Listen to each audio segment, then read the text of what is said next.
Olá, amigos e irmãos, graça e paz do Senhor sobre a vida de cada um de vocês. Passando aqui nesta manhã de 18 de dezembro de 2025, estamos a 7 dias do Natal, né? Quinta-feira, 23 graus, tá gostoso o clima, nublado, a possibilidade de chuva de 10% somente, a umidade relativa do ar está em 70%. Hoje, logo pela manhã, nós tivemos 19 graus e o máxima hoje será 26. Vai ficar um clima bem gostoso, nublado, com possibilidades de chuva no decorrer do período aí do dia, né? Mas nesse momento nós estamos com 23 graus e a possibilidade é de 10%, tá? É primavera brasileira aqui no norte do estado de São Paulo, região sudeste do Brasil, Ribeirão Preto, é o norte do estado de São Paulo aqui, tá? Nós estamos vivendo dias de grandes dificuldades e de grandes problemas, né? E que muitas pessoas ainda estão achando que nós estamos passando dias que não tem turbulência, dias a menos. Alguns estão dizendo que a situação está muito complicada, mas outros estão vendo e vivendo problemas em todos os lugares. Então, nesse momento, o que nós temos que falar é levantar a nossa voz aos céus e clamar ao Senhor para que Ele dê livramento para o seu povo. É isso. Nós não temos outra saída. Mas hoje nós temos aí uma situação que eu quero falar com você. E todos os dias nós falamos e agora nós decidimos, tá? Que nós vamos falar somente 3 vezes na semana a respeito de mosquito Aedes aegypti, escorpiões e fazer exercícios ao ar livre entre 10 e 16 horas e também de descartar trecos, bugigangas, camas velhas, armários, esses negócios que pega fogo, descartar em lugares impróprios. E você que põe fogo nisso depois que alguém descartou, você também corre o risco de tomar uma multa. Então, cuide da sua casa para que você não tenha mosquito Aedes aegypti dentro dela. Faça a limpeza para que não tenha os escorpiões dentro da sua casa. Evite fazer exercícios ao ar livre, entre 10 e 16 horas. Você pode pegar uma insolação, uma desidratação. Lembre-se que o mosquito Aedes aegypti ele transmite a dengue, a zika e a chikungunya. A dengue, na sua pior forma, que é a hemorrágica, ela pode te matar. Então, presta bem atenção naquilo que você está fazendo dentro da sua casa, e aí a sua casa é responsabilidade sua, né? Agora, quando você resolve jogar o resto daquilo que sobrou, né? Da sua cama velha, cama box normalmente, nego joga tudo fora, né? Aquela espuma, aquelas madeiras, aquilo lá vira um fuá para poder colocar para a pessoa pôr fogo, né? Então presta atenção, quem coloca fogo em sofá, em cama, nesses negócios, e for pego dentro da cidade, é um crime ambiental, tá? E se for pego, a fiscalização vai fazer uma multa e você vai sofrer as consequências desse seu erro. Não é só dentro da cidade, no mato também, né?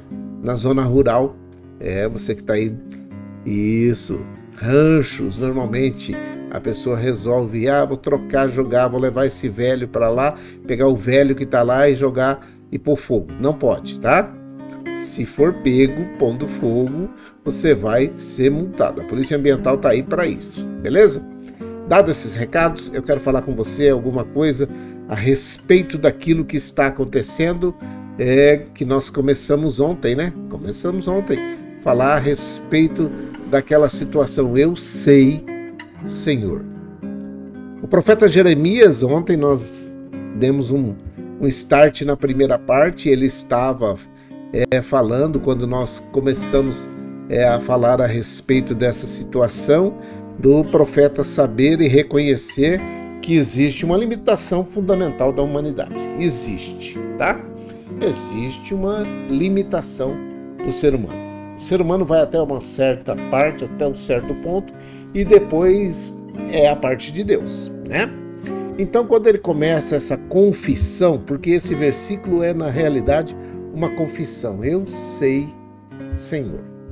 É aquilo que nasce lá de dentro dele, mas na teoria é muito bonito falar. Mas o negócio nasce de uma experiência, de uma revelação, de uma vida de consagração e alinhamento com o Senhor. Então, nessa situação, ele chega ao ponto de saber que tudo aquilo que está acontecendo e reconhecer que tem um Senhor e que ele sabe que tem um Senhor e que ele controla todas as coisas. Veja o versículo, como é que fala. O versículo fala assim: eu sei, Senhor, que ninguém é dono do seu próprio destino e que ninguém tem o poder de controlar a sua própria vida. Jeremias, no capítulo 10, versículo 23, está dizendo isso. Ele sabia que ninguém é dono, mas ele sabia que se não tem um dono aqui na terra, tem que ter um dono no céu ou em algum lugar, não é? Ninguém é dono. E aí você ouve essas palavras e fala assim: tá bom. Essa é a limitação do ser humano, não ser dono da sua própria vida. Ele não sabe quantos são os seus dias, ou quantas são as suas horas, ou quantos são os seus minutos.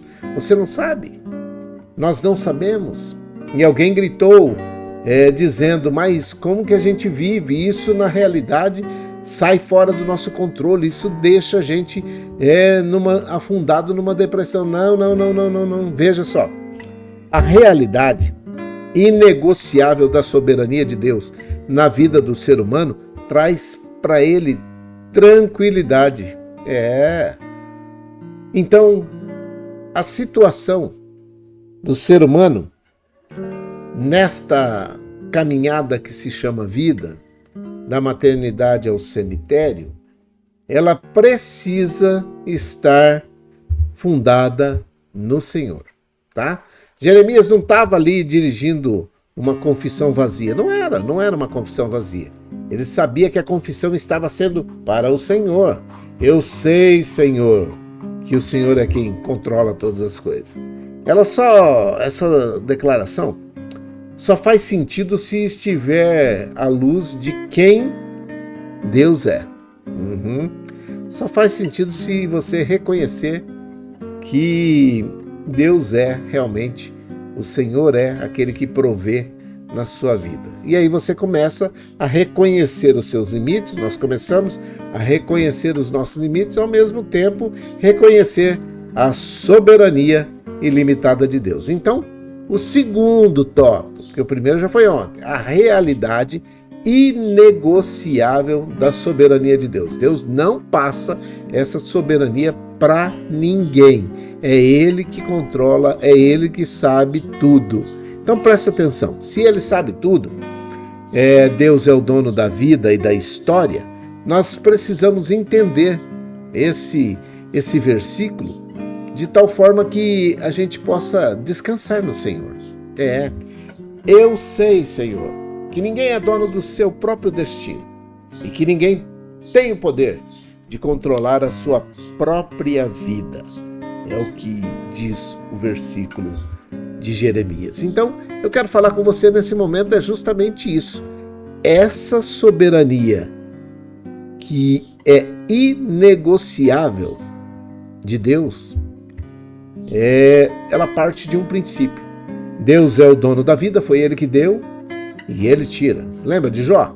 Deus deu, Deus tomou, louvado seja o Senhor. Ele estava reconhecendo também, assim como Jeremias, se nós não somos donos do nosso próprio destino, quem é? A Bíblia responde, ela responde tudo. Do Senhor, presta atenção o que diz o salmista no Salmo 24, verso 1. Do Senhor é a terra e tudo que nela existe, o mundo e os que nela vivem. Olha, nela quem? Na terra, ou que nele vive, no mundo. Tem algumas versões que falam nela, outras falam nele, mas não muda. Do Senhor é a terra e tudo o que nela existe, o mundo e os que nele vivem, ou nela vivem na terra. Salmo 24, verso 1. A linguagem, nova tradução na linguagem de hoje. Fica muito claro desse jeito. Deus é o Criador e, portanto, é o proprietário de todas as coisas, inclusive dos nossos dias. Os meus dias estão nas tuas mãos, gritava o salmista. Salmo 31, verso 15, a parte A.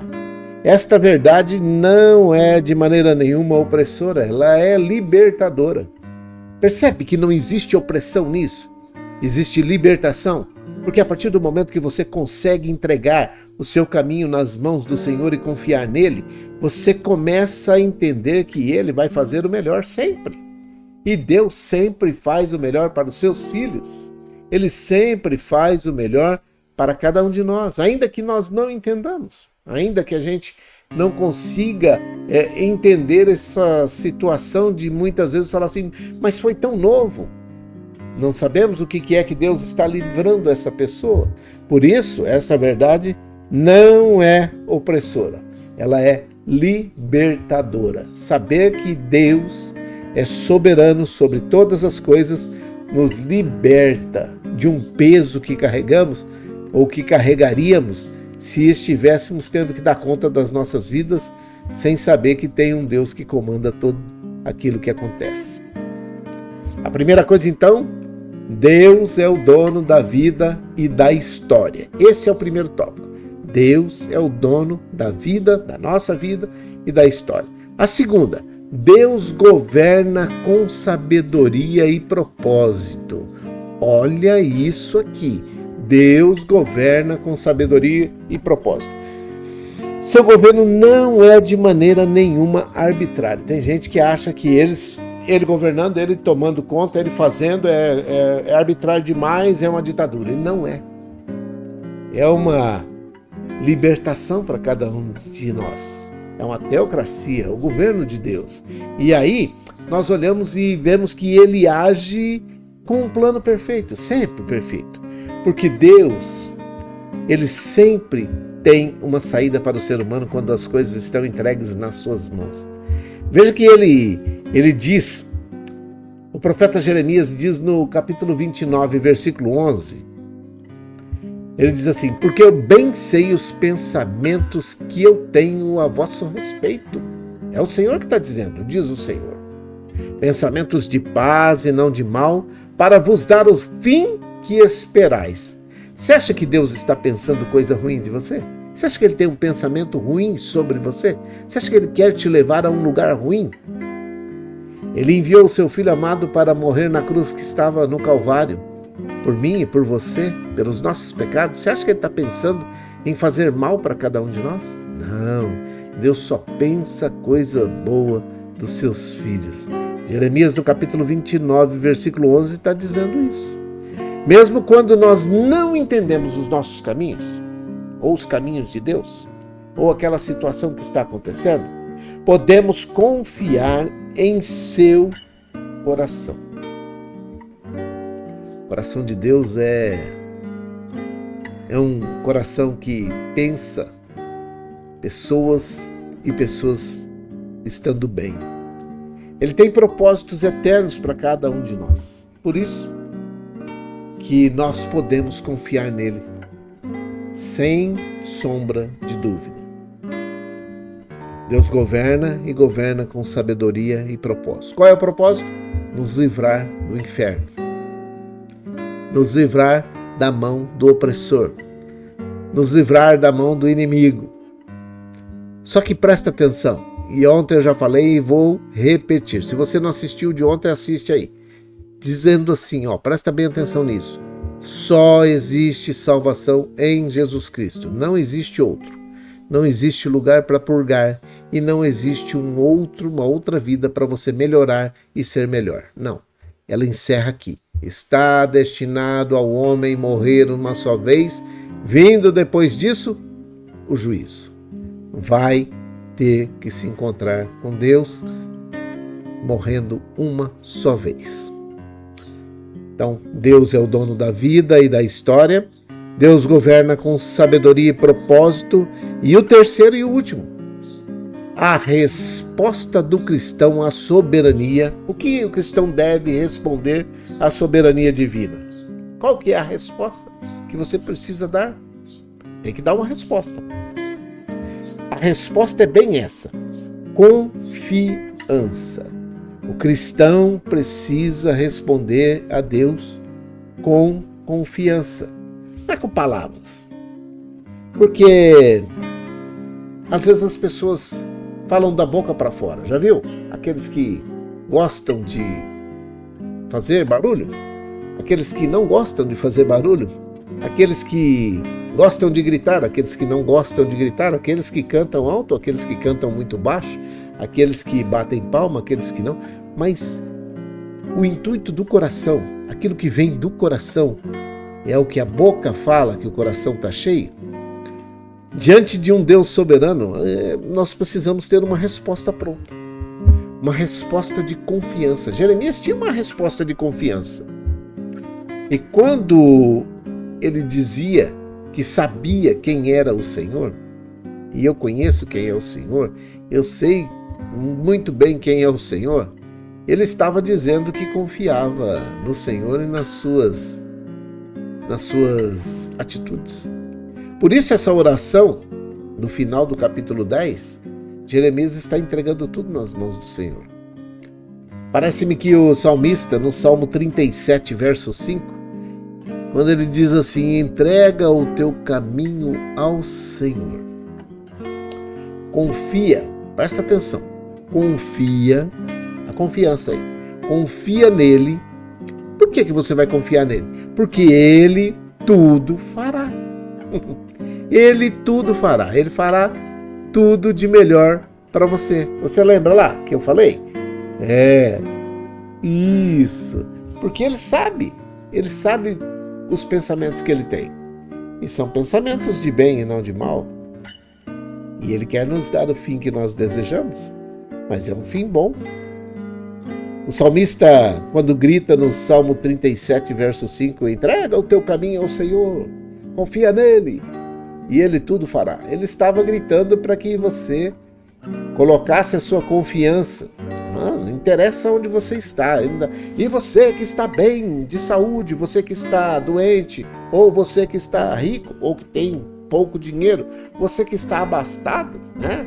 Ou você que está na falta, entrega o teu caminho ao Senhor. Não, é para todo mundo. Entrega o teu caminho ao Senhor, confia nele e ele tudo fará. Ele não depende de cenário.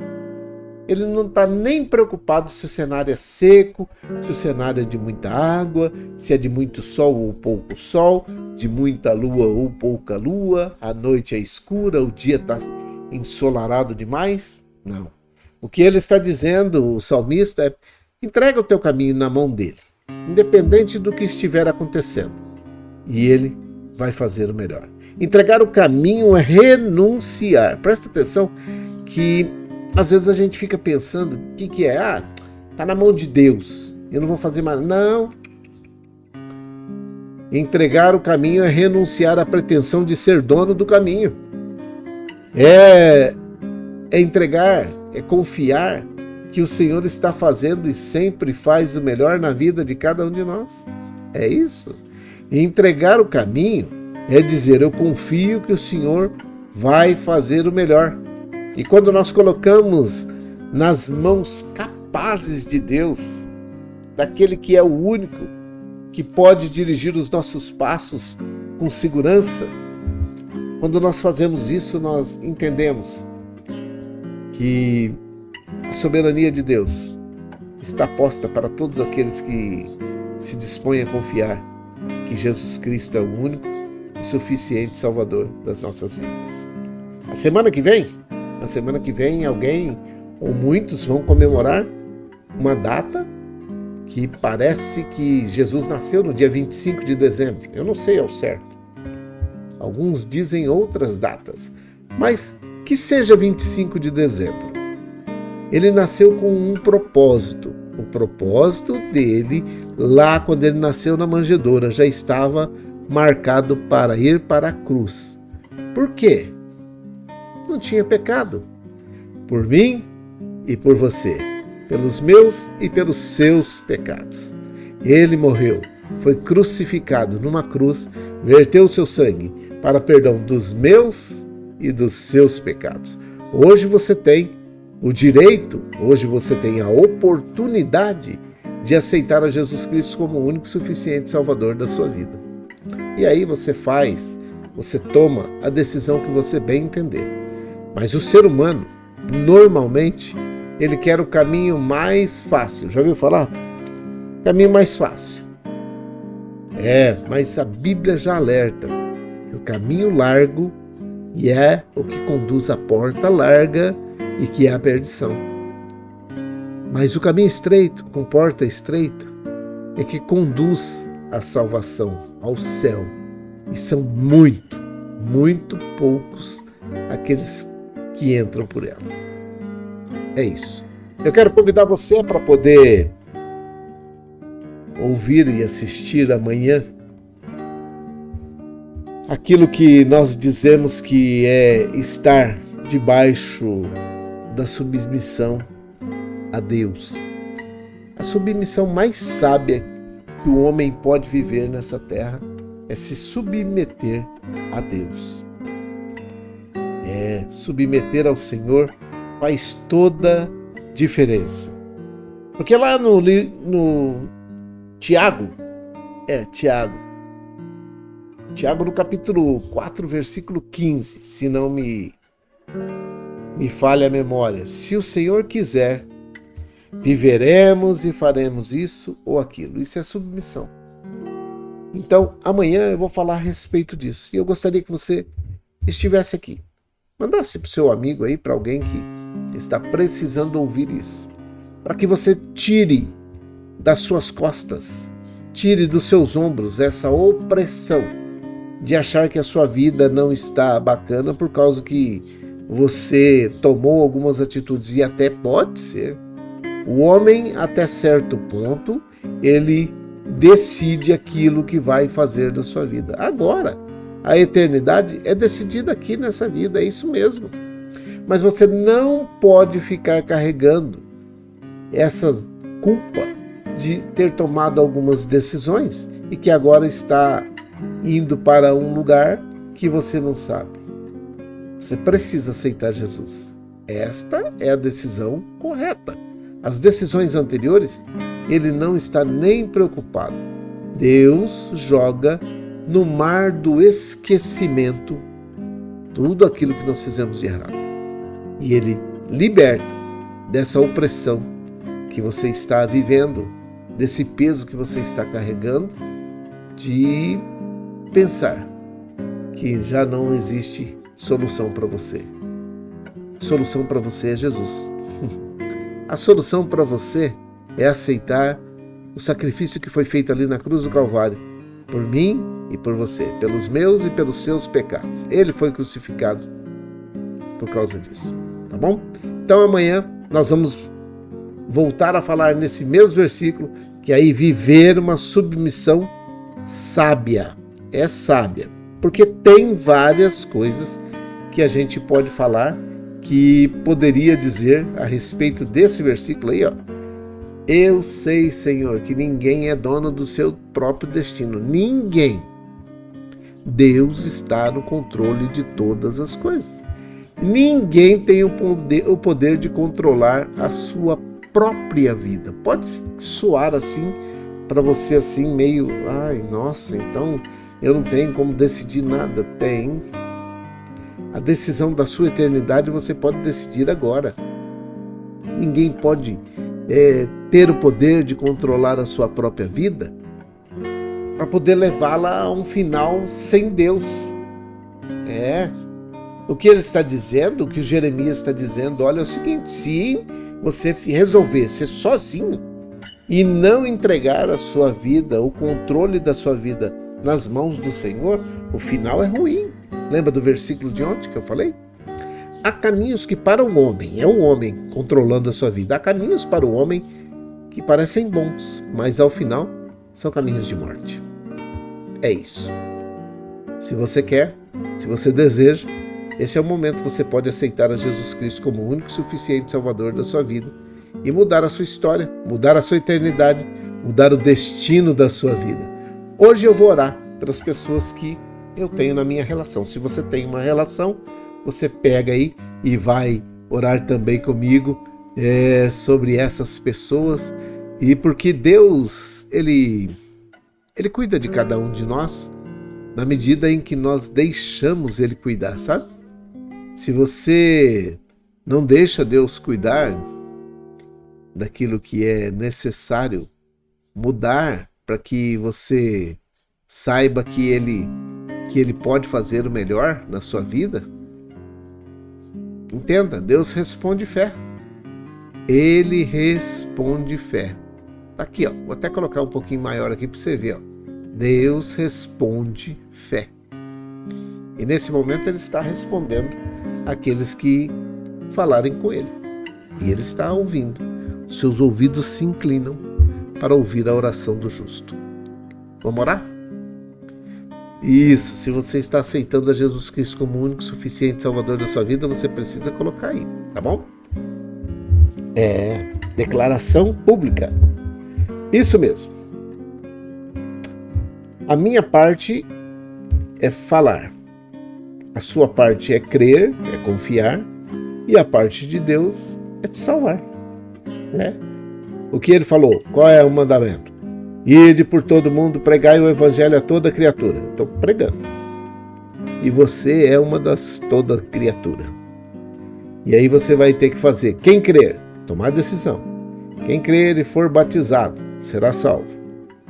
Mas quem não crer, será condenado. Bíblia, não sou eu que estou dizendo.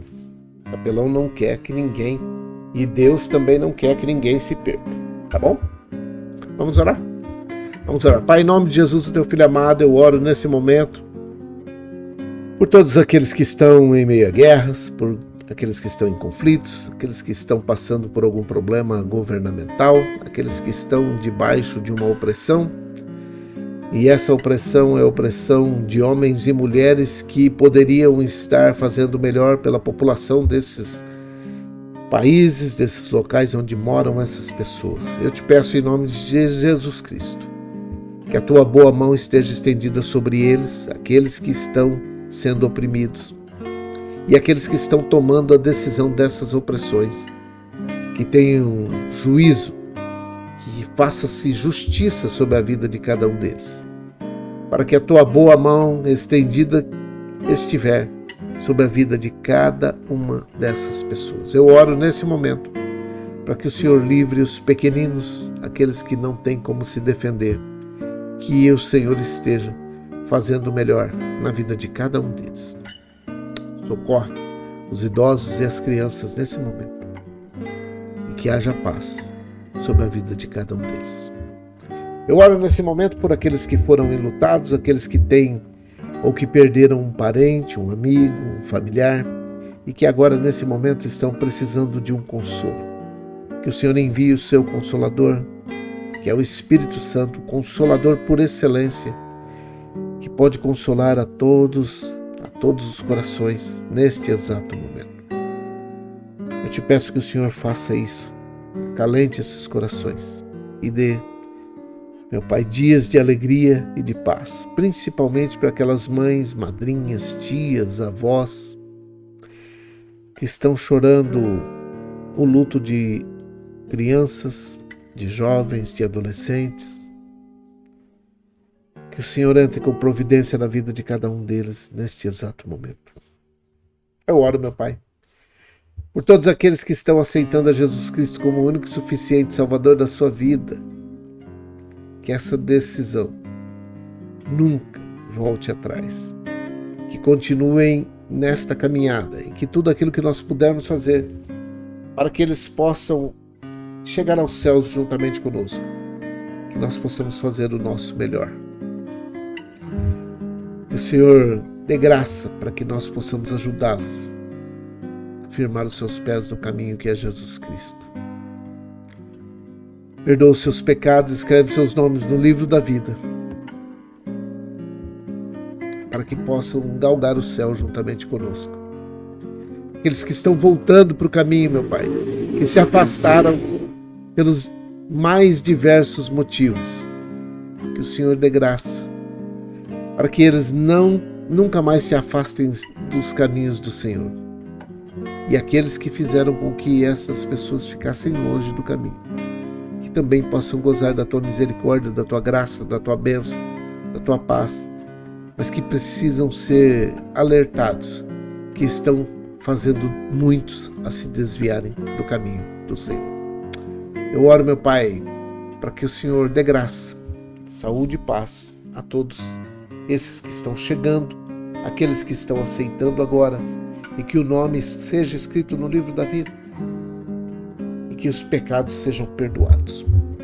Eu oro, meu Pai, pela Dona Maria José e pelo Emerson, pela irmã Maria Dourada e a sua família, pela Isabela, pelo Miguel, pela família, pelo Fabiano. Oro pelo Edilson, pelo Adriano, pelo Vitor, pelo Jean. Oro pela Dona Néia e o seu Fernando. Eu oro nesse momento pela vó Hilda, vó Luzinete, vó Tereza. Que a recuperação da vó Tereza esteja sendo rápida e efetiva. Meu Pai, eu oro pelos idosos que estão nos asilos, nas casas de repouso, creches de idosos. Nesse tempo de festividades, muitos começam a entrar num processo de tristeza, de depressão, de angústia, por saberem que tem uma família, mas que a família não se importa. Meu Deus, eu sei que o Senhor se importa com essas pessoas. Por isso, acalente o coração de cada uma delas.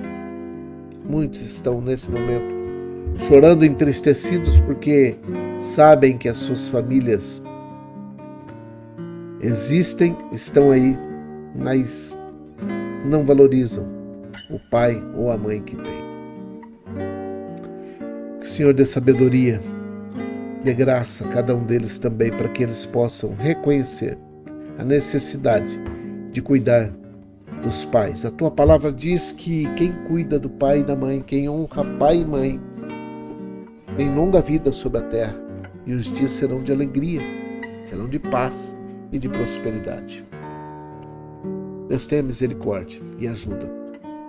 Eu oro nesse momento pelos idosos que estão lá e por aqueles que trabalham nesses asilos, nessas casas de repouso, nas creches de idosos. Oro pelas crianças, jovens, adolescentes e adultos que estão nas faculdades, nas universidades, nas escolas, mas agora estão de férias. Eu oro por todos que trabalham no ambiente escolar também, que eles sejam abençoados nesse exato momento. Oro pelos doentes que estão hospitalizados ou não, por todos aqueles que trabalham no ambiente hospitalar ou prestam serviços fora do ambiente hospitalar, os cuidadores em especial. Dê paciência e sabedoria a cada um deles, meu Pai, e ajuda aqueles que trabalham no ambiente hospitalar ou em qualquer unidade hospitalar. Oro por aqueles que estão vivenciando um tempo de drogadição, de alcoolismo, de situação de rua. Aqueles que estão debaixo de opressão, de depressão, possessão, angústia, tribulação, tristeza, espíritos malignos, perturbadores, que fazem com que essas vidas estejam aprisionadas. Eu te repreendo em nome de Jesus, aonde quer que você esteja. Você não tem poder sobre essa vida. Bata em retirada agora, ouça a voz que está falando com você diante do Senhor. Nós repreendemos em nome de Jesus toda opressão, depressão, angústia, tribulação, possessão, que sai agora em nome de Jesus. Você não tem poder sobre essa vida. Nós oramos nesse momento pelos empregadores, pelos empregados, pelos desempregados. Que todos eles possam ter sabedoria do alto para vivenciar esse tempo, e aqueles que estão empregando, que possam gerar mais empregos. Aqueles que estão empregados, que valorizem o emprego que têm.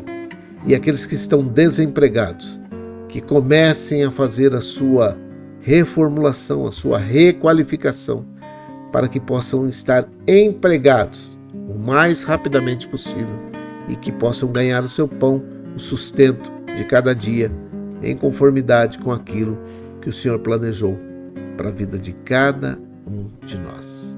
Nós oramos por todos aqueles que comandam o nosso país, o nosso estado, a nossa cidade, para que eles tenham juízo, sabedoria, discernimento e que tenham entendimento vindo do alto para tomar as posições e decisões necessárias para favorecimento das populações de todas essas cidades, estados e países, que possam ter, neste exato momento, um temor do Senhor sobre a sua vida, em todos os estágios, seja ele federal, estadual, municipal, aonde quer que tenha alguém, na justiça, no executivo, no legislativo, aonde quer que tenha alguém trabalhando, que tenha temor do Senhor nas suas decisões. Eu oro para que todos aqueles que são corruptos sejam punidos em conformidade com aquilo que o Senhor planejou para a vida de cada um deles, e que as suas atitudes sejam reconhecidas no céu. É a minha oração, é a nossa oração, com perdão dos nossos pecados, em nome de Jesus, o teu Filho amado. Amém e amém. Que o Senhor te abençoe e te guarde, que o Senhor faça resplandecer o seu rosto sobre ti, tenha misericórdia de ti, que o Senhor sobre ti levante seu rosto, te dê a paz. Um grande abraço, fiquem em paz, fiquem com Deus e tenham todos uma quinta-feira abençoada. Amanhã é o último tópico, o terceiro tópico. Amanhã nós vamos falar no terceiro tópico a respeito de algumas coisas que você precisa saber. Então, não perca amanhã, tá bom? Amanhã nós estaremos aqui e vamos terminar essa série de Jeremias 10, 23, tá bom? Deus te abençoe. Bom dia.